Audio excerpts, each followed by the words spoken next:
हाय बच्चों, आज हम क्लास 11th का मैथ एनसीईआरटी से जो है प्रश्नावली 7.2 यानी एक्सरसाइज 7.2 करने जा रहे हैं।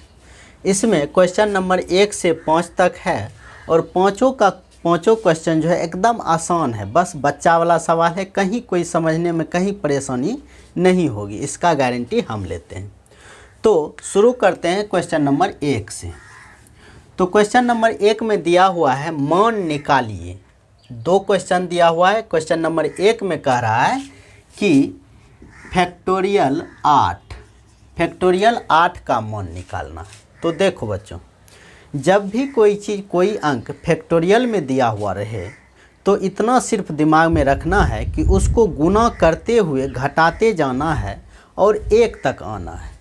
कहने का मतलब यहाँ फैक्टोरियल 8 जब दिया हुआ है तो इसको 8 गुना इससे 1 घटाएंगे 7, फिर 1 घटाएंगे 6, फिर 1 घटाएंगे 5, 4, 3, 2 और 1 लिख भी सकते हैं, नहीं भी लिख सकते हैं, उससे कोई मतलब नहीं है, क्योंकि 1 का किसी चीज़ में गुना होने से कोई फर्क नहीं पड़ता है। तो इस चीज़ को गुना कर देंगे, इसका आंसर आ जाएगा। यानी इसको जब हम गुना करेंगे तो ये आएगा 40,320। आप गुना करके देख लीजिएगा, हम गुना पहले से कर चुके हैं। तो इसका आंसर आ गया, यानी फैक्टोरियल 8 का जो मान आया है वो 40,320। इसी में दूसरा क्वेश्चन दिया हुआ है फैक्टोरियल 4 माइनस फैक्टोरियल 3। तो वही काम करना है कि पहले फैक्टोरियल 4 है तो 4 गुना 3 गुना 2 गुना 1, ये फैक्टोरियल 4 का मान हो गया। फिर माइनस है तो माइनस, फिर फैक्टोरियल 3 का मान 3 गुना 2 गुना 1।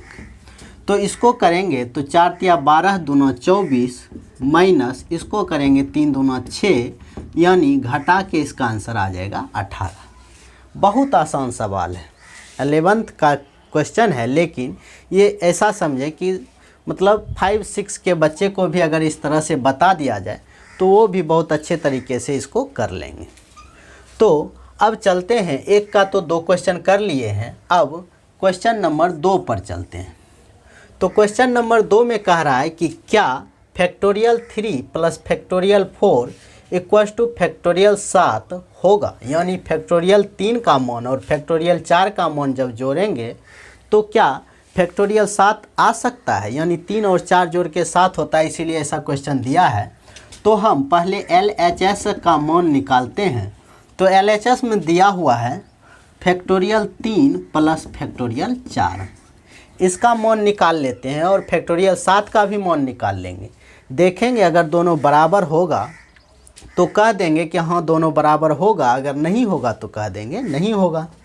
तो फैक्टोरियल 3 का मान जो होगा 3 गुना 2 गुना 1 नहीं लिखते हैं, प्लस 4 गुना 3 गुना 2।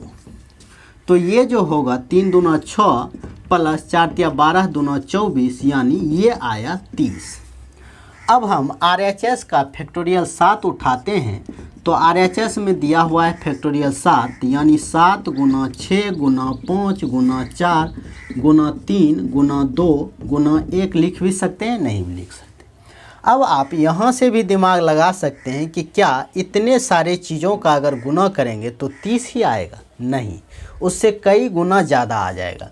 यानी इसका मान जो आएगा ये आता है, इसको गुना करके 5040। यानी फैक्टोरियल 3 और फैक्टोरियल 4 को जोड़े तो इसका मान आया है 3, लेकिन फैक्टोरियल 7 का मान बहुत ज़्यादा आया है, ये दोनों बराबर नहीं है। तो हम इसीलिए लिख सकते हैं कि फैक्टोरियल 3 प्लस फैक्टोरियल 4 बराबर नहीं होगा फैक्टोरियल 7 का, या सीधा सीधी नहीं भी हम आंसर लिख सकते हैं। ये हमारा 2 नंबर का आंसर हो गया। अब देखते हैं क्वेश्चन नंबर 3, 4 और 5 को। तो क्वेश्चन नंबर 3, 4 और 5 भी इसी तरह से बहुत आसान सवाल होने वाला है, कहीं कोई दिक्कत नहीं होगा। तो क्वेश्चन नंबर 3 को देखते हैं। तो इसमें कह रहा है फैक्टोरियल 8 बटे फैक्टोरियल 6 गुना फैक्टोरियल 2 का परिकलन कीजिए। यानी परिकलन करने का मतलब इसका मान निकालने के लिए। तो ऊपर दिया हुआ है फैक्टोरियल 8, नीचे फैक्टोरियल 6 गुना फैक्टोरियल 2।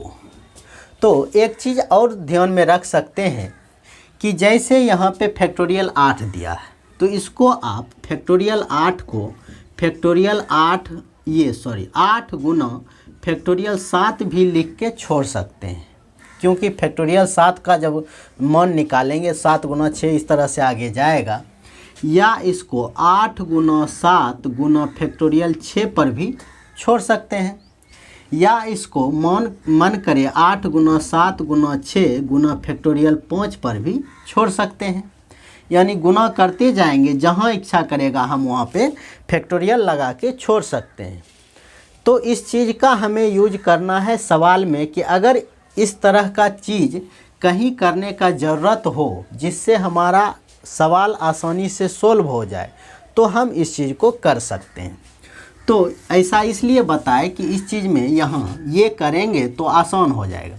हम ऐसे लिख भी सकते हैं 8 गुना 7 गुना 6 गुना 5 गुना 4 गुना 3 गुना 2 गुना 1 बटे 6 का 6 गुना 5 गुना 4 गुना 3 गुना 2 गुना 1 फिर 2 का 2 गुना 1।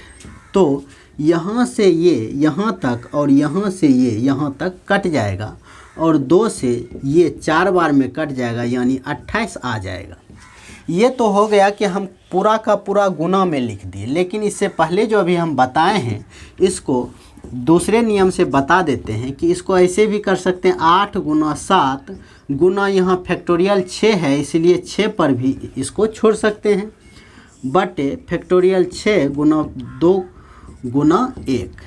तो ये फैक्टोरियल 6 कट जाएगा, 2 चौक 8 कट जाएगा, ये भी आंसर आ जाएगा 28। पहले भी 28 अभी भी 28, यानी पूरा का पूरा गुना भी कर सकते हैं या इसको कहीं पे ले जाके फैक्टोरियल लगा के छोड़ सकते हैं। दोनों तरह से सही है, लेकिन आसान ये है, इसीलिए इस चीज़ को ध्यान में रखना ज़रूरी है। अब चलते हैं क्वेश्चन नंबर 4 की तरफ। तो क्वेश्चन नंबर 4 में दिया हुआ है कि 1 बटा फैक्टोरियल 6 प्लस 1 बटा फैक्टोरियल 7 बराबर x बटा फैक्टोरियल 8, तो x का मान निकालना है। इतना दे दिया है हमें और इसमें हमें x का मान निकालना है। तो यहाँ हम देखते हैं फैक्टोरियल 6 है, इसीलिए इसको भी फैक्टोरियल 6 पे छोड़ेंगे और इसको भी फैक्टोरियल 6 पे छोड़ेंगे, यानी 1 बटा फैक्टोरियल 6 प्लस 1 बटा 7 गुना फैक्टोरियल 6 लिख के छोड़ सकते हैं, बराबर x बटा 8 गुना 7 गुना फैक्टोरियल 6 पे छोड़ देते हैं। अब यहाँ 1 बटा फैक्टोरियल 6 कॉमन ले लेते हैं, तो यहाँ बचता है 1 प्लस 1 बटा 7 बराबर x बटा 8 सते 56 कर सकते हैं, या 8 गुना 7 ही रहने देते हैं गुना फैक्टोरियल 6। यहाँ से फैक्टोरियल 6 और फैक्टोरियल 6 कट के बचा है यहाँ 1 प्लस 1 बटा 7 बराबर x बटा 8 गुना 7। इसका एलसीएम जब लेंगे तो ये हो जाएगा 7 प्लस 1 बराबर x बटे 8 गुना 7। 7 1 8 बटा 7 बराबर x बटे 8 गुना 7। 7 से 7 कट जाएगा, कोनों कोनी गुना करेंगे तो x बराबर 64 हमारा आंसर आ जाएगा। यानी 4 नंबर का जो आंसर आया है वो 64 आया है। कैसे आया हम देख लिए। या तो आप सोल्व करना भी चाहें तो ज़रूरी नहीं है कि इस चीज़ को अगर नहीं समझे कि हम फैक्टोरियल 6 पे क्यों छोड़ेंगे, ये चीज़ तो हम अच्छे से समझा चुके हैं कि 7 फैक्टोरियल 7 है तो फैक्टोरियल 7 गुना 6 गुना 5 पर छोड़ना है, फैक्टोरियल 5 लगा के छोड़ दीजिए। या तो 1 तक जा भी सकते हैं, उस तरह से भी अगर इसको आप सोल्व कीजिएगा तो 64 ही इसका आंसर आएगा। हम ऐसा इसलिए देखते हैं, इस चीज़ को करने का कोशिश करते हैं कि सवाल आसानी से बन जाए। अब चलते हैं क्वेश्चन नंबर 5 और आज का last question. Question number 5 last question और प्रश्नावली या एक्सरसाइज कह लें 7.2 आज ख़त्म।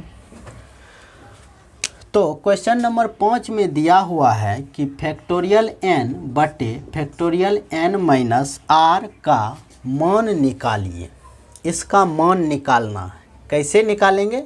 तो 1 नंबर क्वेश्चन में दे दिया है कि n का मान है 6 और r का मान है 2, यानी यहाँ n के जगह पे रखेंगे 6, यहाँ n भी 6 और r 2। तो इसको रख के करते हैं तो ऊपर हो जाएगा फैक्टोरियल n है यानी फैक्टोरियल 6 बटे फैक्टोरियल n माइनस r यानी 6 माइनस 2। तो ये हो जाएगा फैक्टोरियल 6 बटा फैक्टोरियल 4। तो इसको अब नीचे 4 है इसीलिए 6 को क्या करेंगे कि 6 गुना 5 गुना, अब इससे आगे नहीं जाना है, फैक्टोरियल 4 लगा के छोड़ देना है। नीचे फैक्टोरियल 4 है, ये दोनों कट जाएगा, 6 पचे 30। इसीलिए यहाँ आके छोड़ दिए कि नीचे फैक्टोरियल 4 था तो फैक्टोरियल 4 पे छोड़ देने से क्या होगा, दोनों कट जाएगा और हमें ज़्यादा गुना भाग करने की ज़रूरत नहीं पड़ेगी। अगर इसी चीज़ को आप चाहें तो 4 गुना 3 गुना 2 गुना 1 कर भी सकते हैं, इसको भी कीजिएगा, दोनों वहाँ से कट जाएगा, इससे भी आंसर 30 आएगा। अब इसी का 2 नंबर क्वेश्चन देखते हैं। ऐसे ये बनाने का ज़रूरत है नहीं, आप लोग खुद भी कर सकते हैं, लेकिन फिर भी हम बता देते हैं। n बराबर दिया है 9 और r बराबर 5। तो इसी का मान निकालना है। तो n के जगह पे इस बार रखना है 9 बटे 9 घटा 5। तो फैक्टोरियल 9 बटा 9 में से 5 घटाएंगे फैक्टोरियल 4। तो 9 को जो है फैक्टोरियल 4 तक लाना है, यानी 9 गुना 8 गुना 7 गुना 6 गुना 5 गुना फैक्टोरियल 4 बटे फैक्टोरियल 4। ये दोनों कट जाएगा। अब इसको गुना करके आप आंसर निकाल लीजिएगा, इससे ज़्यादा करने का ज़रूरत नहीं है। तो उम्मीद करता हूँ कि ये प्रश्नावली या एक्सरसाइज जो हम 7.2 बताए हैं अच्छे से समझ गए होंगे। अगर वीडियो अच्छा लगे तो हमारे चैनल को सब्सक्राइब करना, वीडियो को लाइक और शेयर करना। Thank you.